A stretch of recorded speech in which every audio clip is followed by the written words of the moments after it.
Хил хамгаалах байгууллага алба хаагчдын мэдлэгийг дээшлүүлэх хүрээнд англи хэлний давтан болон анхан шатны сургалтуудад үе шаттай хамруулж байна. Үүний нэг нь 26 хоногийн англи хэлний сургалтыг зохион байгуулсан байна.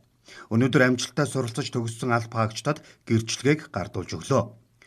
Хил хамгаалах байгууллагын гадаад харилцаа хамтын ажиллагаа өргөжин хөгжихийн хэрээр алба хаагчдыг гадаадд сургаж бэлтгэх хэрэгцээ шаардлага үүсдэг.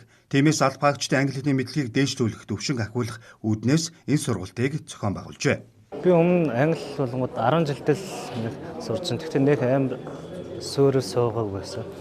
Тэгээд энэ 26 хоногийн англиний энэ сургалтанд яваад одоо өөрийгөө бусдад илэрхийлж чаддаг болчлоо. Ямар ч өөр ингэсэн нэг 1000 үгтэй болчлоо. Тэгээд манай ангийнхан ч болонгод бас дээд ахлагчаасаа дээд хүрээндээ хүртэл ингээ бүгдээрээ нэг ангид суралцж байна. Одоо ингээ дунд чаднаас тэгэл цаашдаа өөрийгөө хичээгээл улам өргөжүүлнэ, үгийн сангаад тэлнэ, яриагаа бас сайжруулна, сонсголоо сайжруулна гэсэн зөндөө асуудал. Одоо энэний талаар нэгэн сураад эхэлсэн чинь цаашдаа бүр хичээж том зорилго байгаа. Хамгийн хүндэлтэй байсан гэвэл юм чэйжлэх байсан. Бид нэг юм чэйжлэхгүй байсан.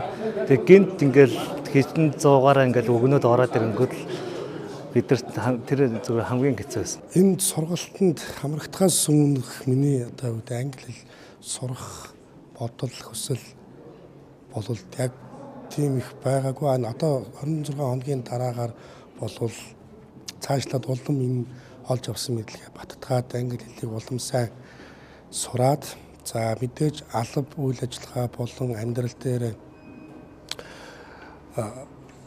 амьдралдаа оруулж байгаа маш том алхам болов гэж ойлгож байгаа.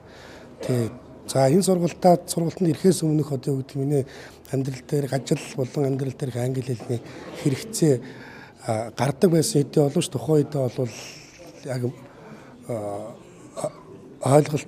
ойлгомжгүй одоо юу гэдэг юм те гардаг байсан боловч тухайн үед англи хэлний төвшин бага байсан учраас нэг тэгж анхаарч үзэж байгаагүй. Одоо бол энэ сургалтанд хамрагдсны дараагаар бол одоо би англи өгүүлбэрийг хараад энэ чинь яг ийм өгүүлбэр байна шүү гэдэг зүйлийг бүрэн мэдэж ойлгож мэдэх тийм чадварыг эзэмссэн.